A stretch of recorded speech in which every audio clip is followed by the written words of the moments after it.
A cop arrests a black man for trespassing at his own mansion. The cop laughs and mocks him. Then the man's phone rings. The cop answers it. On the other end, the FBI director. The cop hangs up on her, thinking it's a prank. Then 3 black SUVs pull up. What happens next will restore your faith in justice. Picture this. It's a beautiful October morning in Fairview Hills, just outside Dallas, Texas. The kind of morning where the sun hits those perfectly manicured lawns just right, where the houses are so big they look like something out of a magazine. We're talking about the kind of neighborhood where the average home costs over $2 million. Gated community, security, the works. And standing outside one of these massive modern estates is a man named Darius Coleman. Darius is in his late 40s, sharply dressed in a tailored suit, checking something on his phone. He looks like he just stepped out of a business meeting. Confident, calm, completely at ease. But here's the thing about Fairview Hills. It's overwhelmingly white. And Darius Coleman is black. Now, if you're thinking what I'm thinking, you already know where this is going. But trust me, you have no idea how deep the story actually goes. So, Darius is standing there, minding his own business, when a police cruiser rolls up. Slow, deliberate, the kind of slow that says, "I'm watching you." Behind the wheel is Officer Brian Cooper, a guy who's been on the force for about 6 years. And the exact moment, Cooper sees Darius, you can see it in his body language. Suspicion, assumption, prejudgment. Cooper steps out of his car, and his hand is already resting on his belt near his weapon. His voice cuts through that peaceful morning like a knife. "Hey, what are you doing here?" Not "good morning." Not "can I help you?" Just straight to accusation. Darius turns, and here's what gets me about this moment. He doesn't look surprised. He doesn't look scared. He just looks tired, like he's seen this movie before and knows exactly how it ends. "Good morning, officer," Darius says, his voice steady. "I live here. This is my home." Cooper's eyes narrow. He looks at the mansion, then back at Darius, and you can practically see the math not adding up in his head. "You're home," Cooper says, and there's this edge to his voice. This disbelief. "I'm gonna need to see some ID." Now pause right here. Imagine being Darius.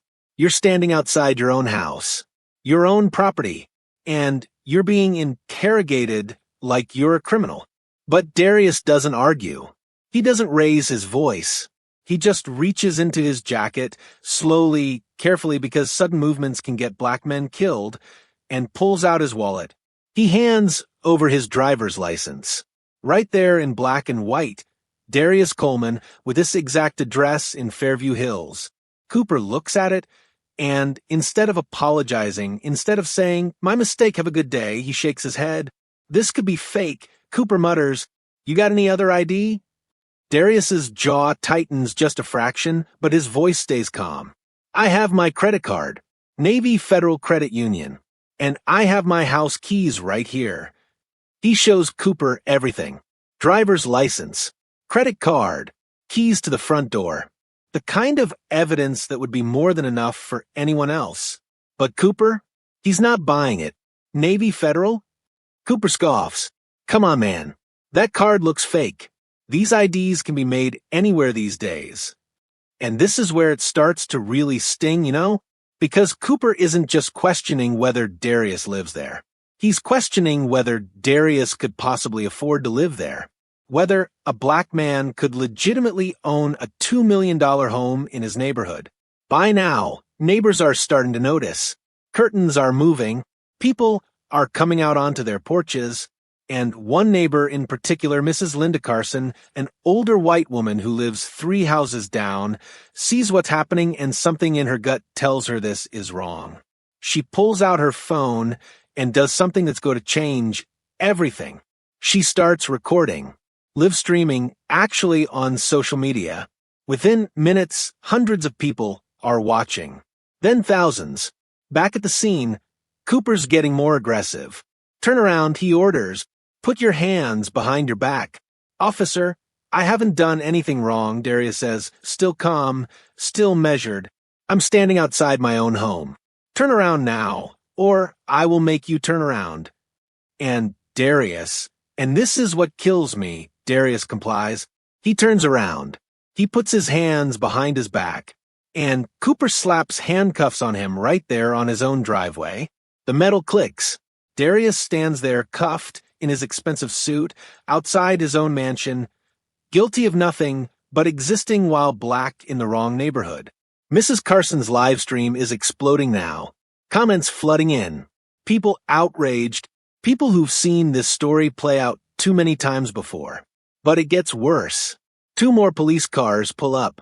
Back up, because apparently one officer wasn't enough to handle a man standing outside his own home. Out step Officer Jenna Mills and Sergeant Dean Porter.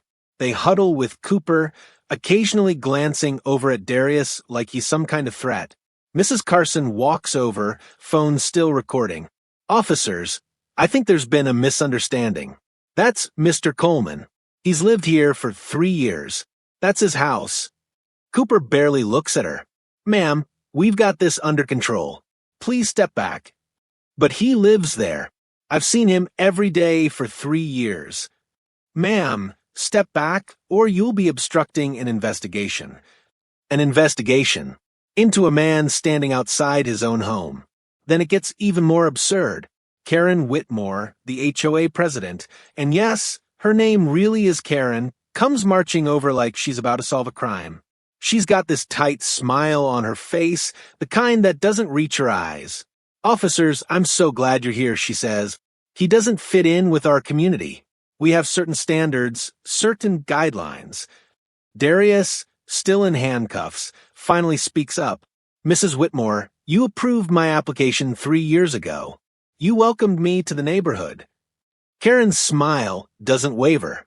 Well, we've had some concerns. Some of the residents feel uncomfortable. Translation: some white residents don't like having a black neighbor. Sergeant Porter steps forward. Sir, we're going to need to take you down to the station to sort this out. Sort what out? Darius asks, and for the first time, there's emotion in his voice. Not anger, something deeper. Disappointment. I've shown you my ID, my credit card, my house keys. My neighbor has confirmed I live here. What exactly needs to be sorted out? Cooper jumps in. You're being arrested for trespassing on private property. My property. That remains to be determined. Mrs. Carson's hands are shaking as she films. Her live stream has now reached 12,000 viewers, all watching this nightmare unfold in real time. Comments are lighting up. Call the news. This is insane. Get a lawyer. This is America in 2024. And here's what nobody can understand. Why is Darius so calm? Most people in his situation would be yelling, fighting back, verbally, demanding supervisors. But Darius? He's almost serene, like he's playing chess while everyone else is playing checkers. His phone buzzes in his pocket. Once, twice, 3 times. Cooper notices, who's calling you? Your partner in crime? My phone is in my pocket, Darius says quietly. You're welcome to check it. Cooper reaches into Darius's jacket and pulls out an expensive smartphone. The screen lights up with an incoming call. The name on the screen reads, Director Hayes. Cooper's eyes light up like he's just found evidence. Director Hayes, huh? What is this? Some kind of scam operation. You running cons in this neighborhood? The phone keeps ringing. And here's where everything changes. Cooper, with his smug grin on his face, answers the phone. He actually answers Darius's phone. He puts it on speaker so his fellow officers can hear. Hello. Cooper says, his voice dripping with sarcasm. This is Officer Brian Cooper with Fairview Police. I've got your guy here in custody for trespassing. If you want to come down to the station to sort this out, you're welcome to... The voice that comes through the speaker is sharp, professional, and absolutely done with nonsense. Officer Cooper, this is FBI Director Rebecca Hayes. The man you have in handcuffs is Assistant Director Darius Coleman of the Civil Rights Division. You need to release him immediately and step away. Cooper laughs. Actually laughs. Right? And I'm the president. Nice try, lady. Officer Cooper, I am not joking. You are currently detaining a federal agent with 23 years of service. Release him now, or you will be facing federal charges for obstruction, and... Cooper hangs up. He hangs up on the FBI director. Mills and Porter look uncomfortable now, but Cooper waves them off. It's a scam. Probably has a friend calling in pretending to be FBI. These guys are sophisticated. But then Darius speaks, and his voice has changed. It's still calm, but there's something underneath it now. Something that sounds almost like pity. Officer Cooper, Darius says quietly, in about 3 minutes, you're going to wish you'd taken that call seriously. Cooper smirks. Oh yeah? What's going to happen in 3 minutes? Darius looks him dead in the eye. The truth. And right then, right at that exact moment, Mrs. Carson's live stream camera catches something in the distance.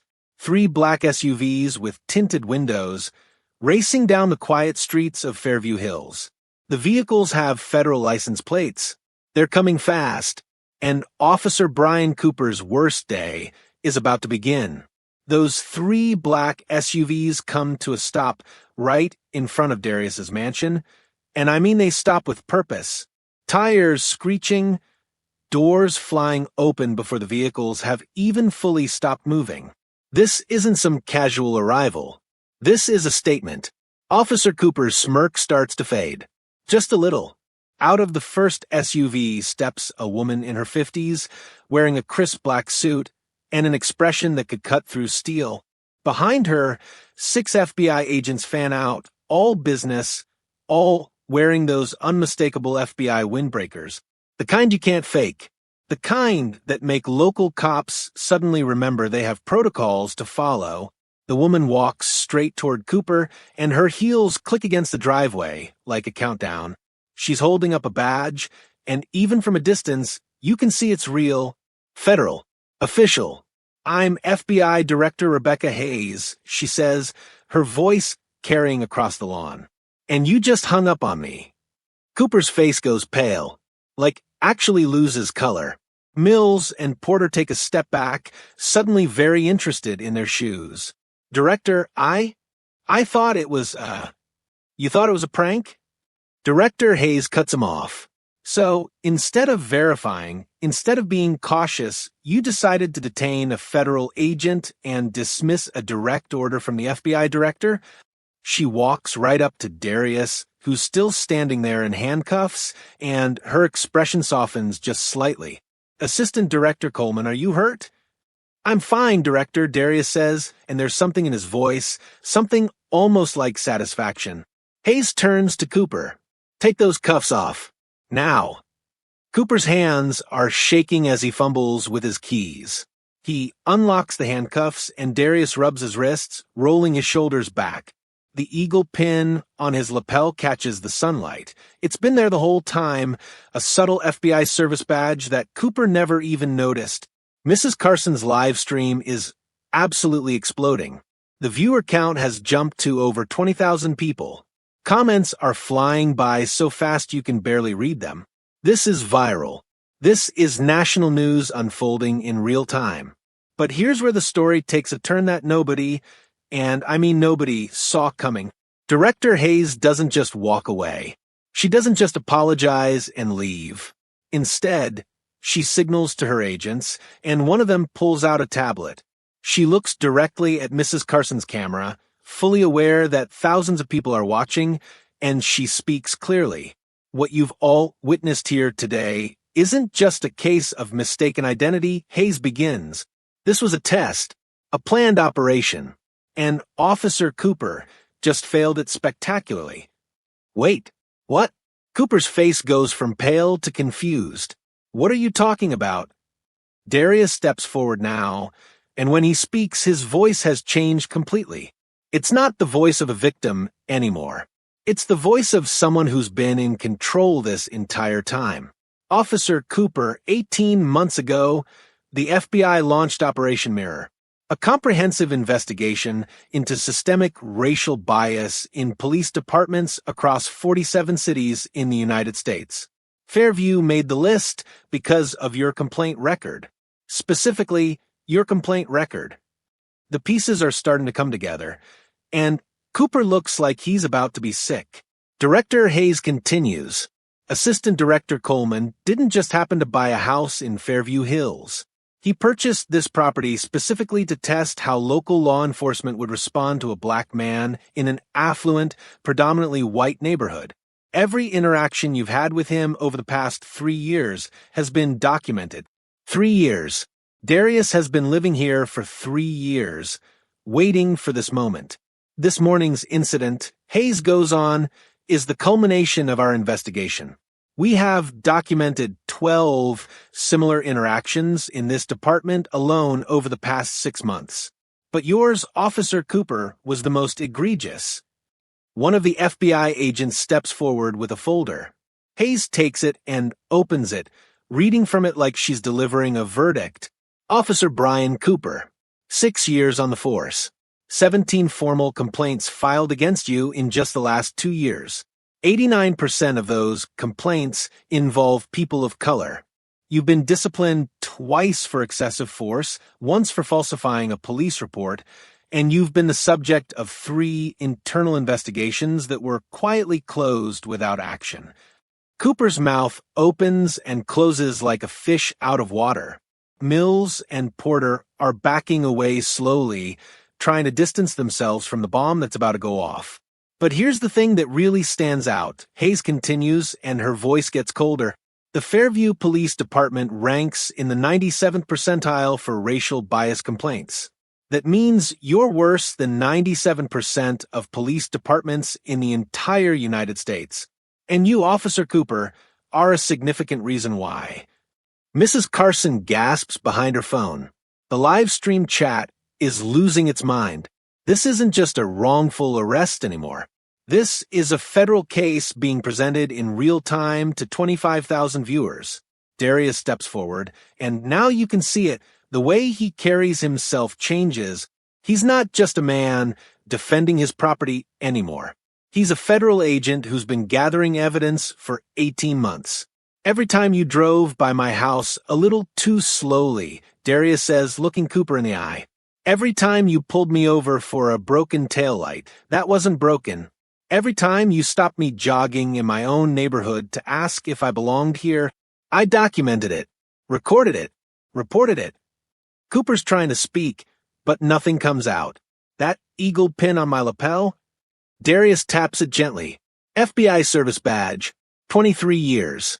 You never even looked at it. You were so convinced that I didn't belong here, so certain that I must be a criminal, that you didn't see the evidence right in front of your face. And then comes the twist that makes this whole thing even more unbelievable. Director Hayes drops the final bomb. Officer Cooper, there's one more thing you should know. Your chief, Chief Leonard Grant, signed off on this operation 6 months ago. The color drains from Cooper's face completely now. That's right. Hayes continues. Your own chief cooperated with this investigation. He knew we were conducting Operation Mirror in Fairview.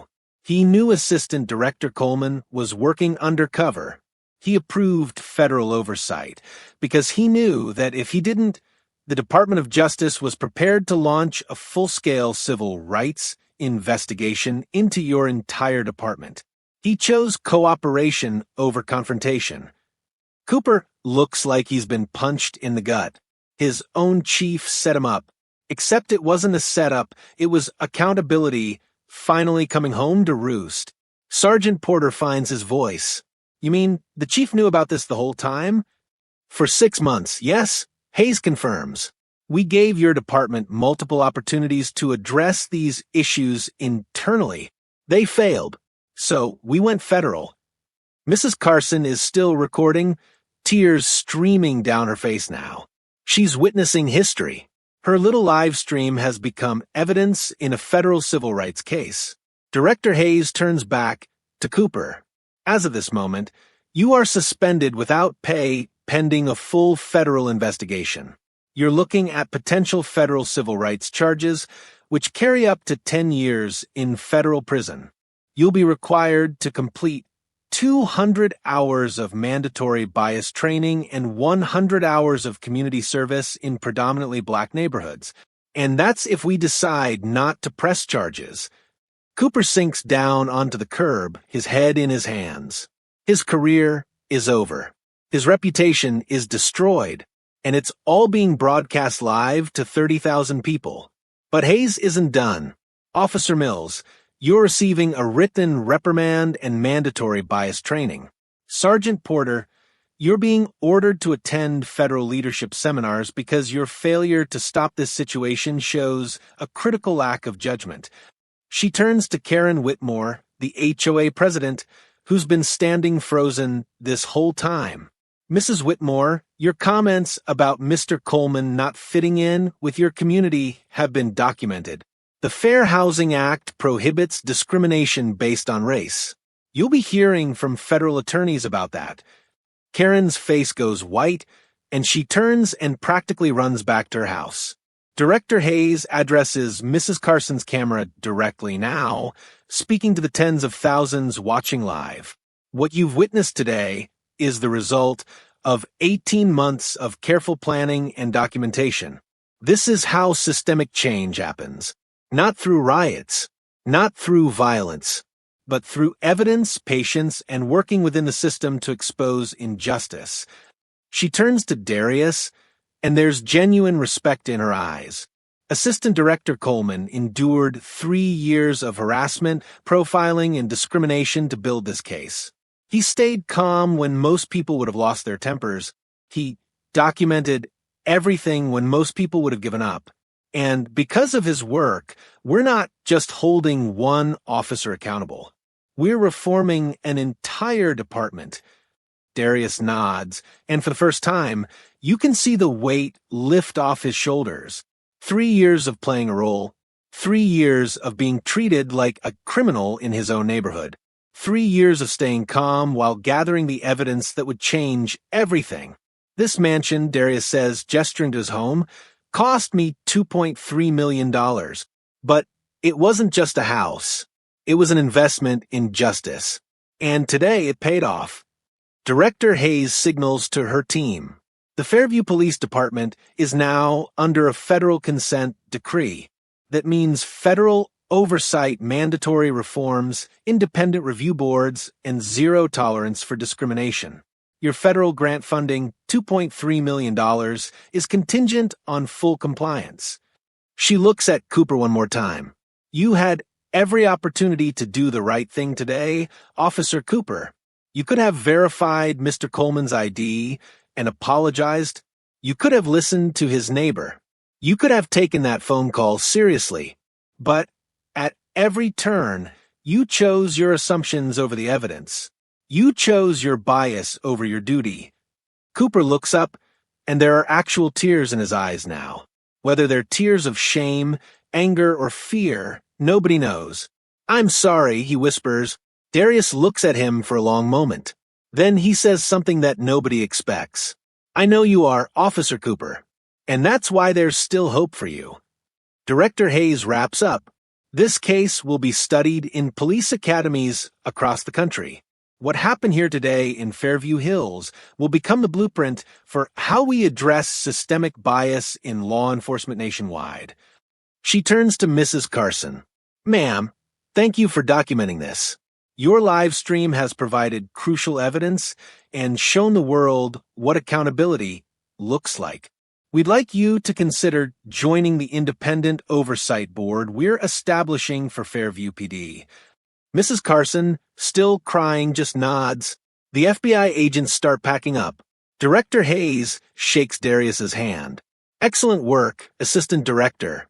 I'll see you at the office on Monday. And then, just like that, they're gone. The SUVs pull away, leaving Cooper sitting on the curb, his fellow officers standing awkwardly nearby, and Mrs. Carson still streaming to 35,000 viewers who just watched the justice system actually work.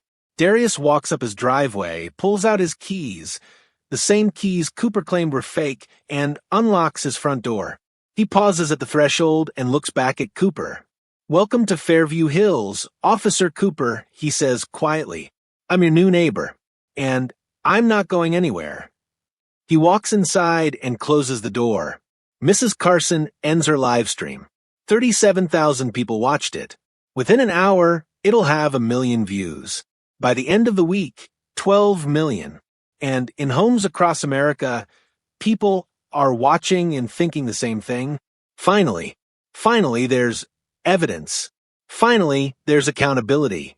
Finally, change might actually be possible. But this story is just beginning. 6 months later, and Fairview Hills looks different. Not physically, the mansions are still there, the manicured lawns still perfect. But something fundamental has shifted. You can feel it in the air. Let me tell you what happened after that live stream went viral. Mrs. Carson's video hit 12 million views in the first month. 12 million people watched Officer Brian Cooper arrest an FBI assistant director for standing outside his own home. The hashtag document everything exploded across social media. Suddenly, everybody with a phone understood that they weren't just witnesses anymore. They were documentarians. They were evidence gatherers. They held power. But viral videos fade, right? We've seen it before. Something outrageous happens, everyone gets angry for a week, and then we move on to the next crisis. Except this time was different. This time, there were consequences. Real ones. Officer Brian Cooper was suspended without pay immediately. Within 2 weeks, federal prosecutors filed civil rights charges against him. He was looking at up to 10 years in federal prison. His police career was over. His reputation destroyed. Everything he'd built in 6 years on the force, gone in a single morning because he couldn't see past his own prejudice. Officer Jenna Mills received a written reprimand that went into her permanent file. Sergeant Dean Porter was demoted and ordered to complete federal leadership training. Karen Whitmore, the HOA president, resigned in disgrace after the fair housing lawsuit was filed against her. But here's what's really interesting, and this is where the story gets complicated in a good way. Chief Leonard Grant called a press conference 3 days after the incident. The man looked like he'd aged 10 years overnight.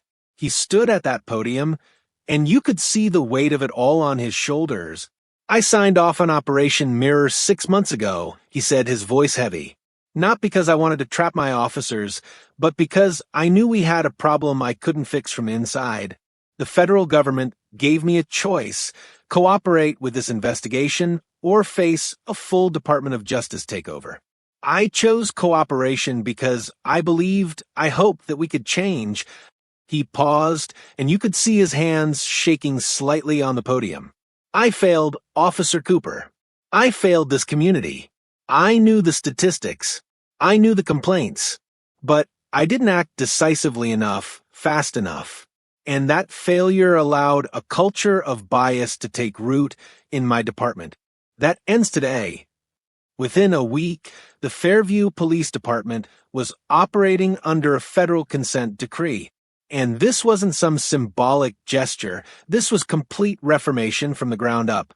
Every single officer had to complete 40 hours of bias training annually. Not the 8 hours every 3 years they'd been doing, 40 hours every single year. Body cameras became mandatory, with footage automatically uploaded to federal servers for independent review. An oversight board was established, and half of its members were residents from the communities most affected by police bias. And you know who joined that oversight board? Mrs. Linda Carson, the woman whose live stream started It All became an official watchdog, reviewing complaints and body camera footage. The department's $2.3 million in federal grants were tied directly to compliance. One violation, one complaint that wasn't properly addressed, and that funding disappeared. But money and policy changes are one thing. Real change, the kind that happens in people's hearts, that's something else entirely. Let me tell you about Brian Cooper. For the first month after his suspension, by all accounts, Cooper was angry, bitter. He told anyone who would listen that he'd been set up, that it was entrapment, that he was the real victim here. His lawyer tried to argue that the FBI operation was illegal, that it violated his rights. But then something happened, something unexpected. As part of his plea deal to avoid federal prison time, Cooper was required to complete 200 hours of bias training. Not the standard diversity seminar, intense, uncomfortable, face-your-own prejudice training facilitated by civil rights experts. And he had to complete 100 hours of community service in predominantly black neighborhoods. Cooper's lawyer advised him to just go through the motions, do the time, get it over with. But Cooper actually showed up, really showed up.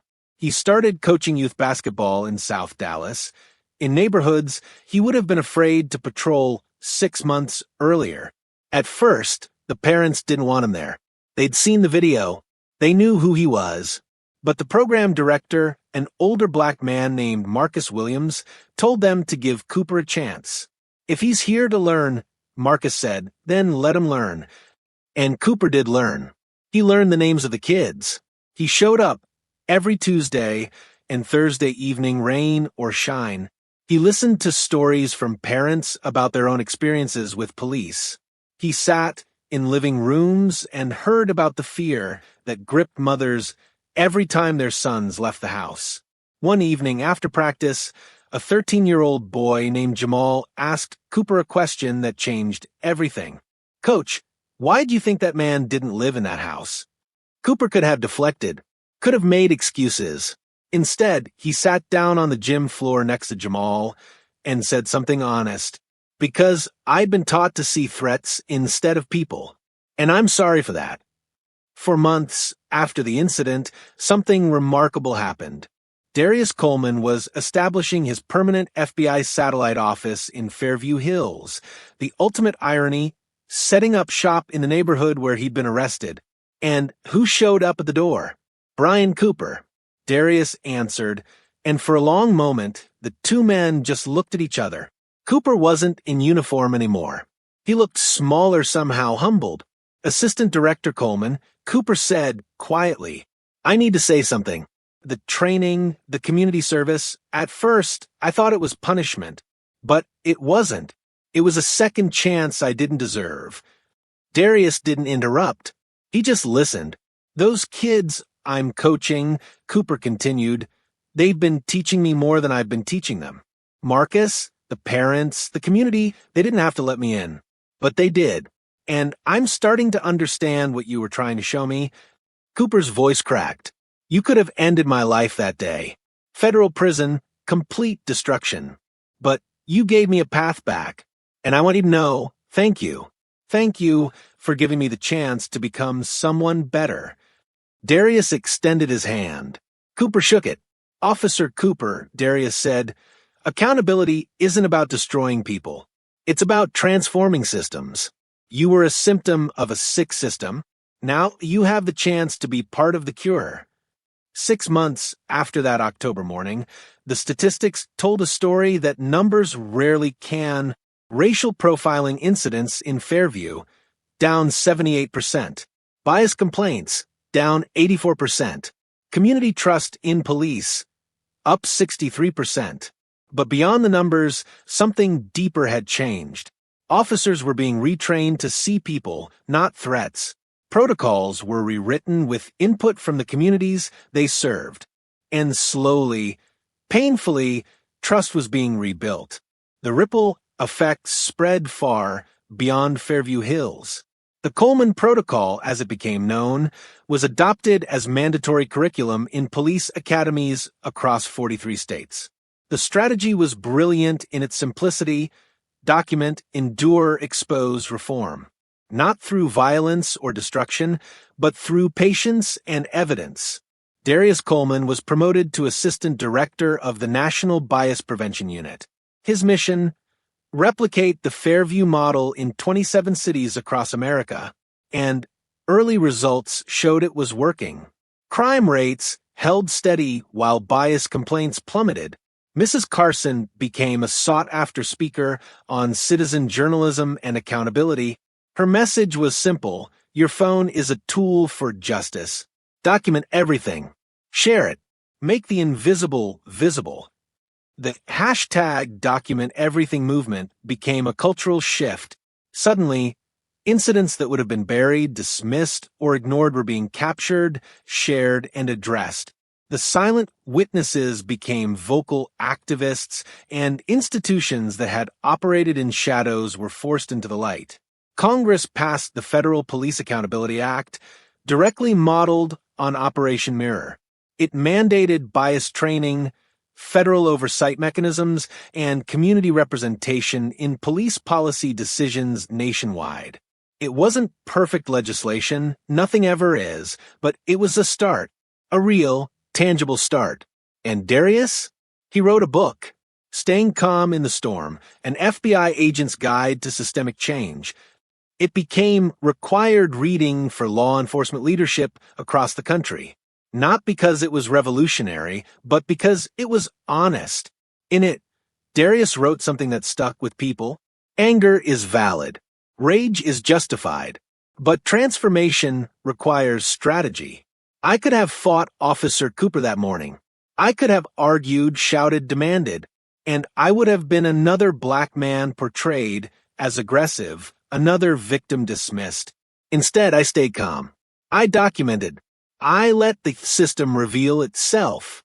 And in doing so, I didn't just win my case, I changed the system itself. 1 year after the incident, there was a community gathering in Fairview Hills. A healing circle, they called it. Officers, residents, activists, all coming together to talk about progress and the work still to be done. Brian Cooper was there. So was Darius Coleman. So was Mrs. Carson and Marcus Williams and the kids from the basketball team. Cooper stood up to speak, and you could see how much courage it took. A year ago, I was the villain in a story that went viral. And I deserved it. I was that villain. But this community, people I had wronged, people I had profiled and harassed, they didn't just punish me. They transformed me. He looked at Darius. You could have destroyed me. Instead, you saved my soul. You showed me that justice isn't about revenge, it's about restoration. He turned to the crowd. I'm not asking for forgiveness. I'm not even sure I deserve it. But I'm asking for the chance to keep proving that people can change when the system demands it. Darius stood and walked over to Cooper. He put a hand on his shoulder. A year ago, I stood on my driveway in handcuffs, arrested for existing while black in my own neighborhood. Today, I stand here as your neighbor, your federal watchdog, and maybe your ally in building something better. He addressed the crowd. Brian Cooper is not the enemy anymore. The enemy is the system that trained him to see me as a threat. And we've beaten that system. Here in Fairview Hills, we've proven that change is possible. The room erupted in applause, not because the work was done, but because the work had actually begun. Mrs. Carson, filming the whole thing on her phone, because of course she was, wiped tears from her eyes. Her live stream had started with anger and injustice. Now, it was documenting healing and hope. As the event ended, young Jamal from the basketball team approached Darius, a little nervous but determined. Mr. Coleman, sir, Jamal said, when I grow up, I want to be like you. I want to change things. Darius knelt down to Jamal's level. You already are changing things, Jamal. Every time you show up, every time you speak your truth, every time you document injustice, you're changing the world. He handed Jamal a card. When you're ready for college, you call me. The FBI needs people who understand what justice really means. Jamal's eyes went wide. Really? Really? And in that moment, you could see the future. A future where kids like Jamal didn't grow up fearing police, but perhaps joining them transformed versions of them anyway. Where officers like Brian Cooper could face their biases and become better. Where systems could be reformed, not just criticized. The story of Darius Coleman and Brian Cooper isn't a fairy tale. It's not everything is fixed now, and we all lived happily ever after. Bias still exists. Racism still exists. The work continues every single day. But what happened in Fairview Hills proved something crucial. That systemic change is possible when you combine courage with strategy, documentation with patience, accountability with restoration. One man stood in handcuffs outside his own home and stayed calm enough to change not just his situation, but an entire national conversation about justice. One woman pulled out her phone and documented what she saw, turning viral outrage into federal evidence. One police officer chose growth over bitterness and became proof that people can change when systems demand it. One community chose healing over hatred and showed the country what accountability with compassion looks like. The mansion on Fairview Hills that Darius bought for $2.3 million turned out to be worth so much more. It became a classroom, a courtroom, and a catalyst. It became the place where America saw that justice doesn't always have to look like destruction. Sometimes it looks like transformation. Darius Coleman still lives in that house. He waves to his neighbors every morning. Some wave back enthusiastically now. Others still struggle with what it all means. But he's not going anywhere. Brian Cooper coaches basketball every Tuesday and Thursday. The kids call him Coach Cooper, and when parents ask if they should be worried, Marcus Williams tells them, that man right there, he's living proof that accountability can create redemption. Mrs. Carson still live streams community events, her phone always charged, always ready. She's become the neighborhood's unofficial historian, documenting not just injustice now, but progress. And somewhere in those videos, in those moments of healing and hard conversations, you can see the blueprint for what justice in America could look like. Not perfect, not painless, but possible. That October morning started with one man being arrested for existing while black in the wrong neighborhood. It ended with a movement that proved one documented moment of injustice could spark reforms touching millions. The lesson wasn't just about Darius Coleman's patience, or Mrs. Carson's courage, or even Brian Cooper's transformation. The lesson was this: real change requires all of it: documentation and evidence, systemic accountability and individual transformation, patience and pressure, justice and mercy. Darius Coleman stayed calm in the storm. And because he didn't just weather it, he changed the climate. That's not just his story. That's the blueprint for all of us.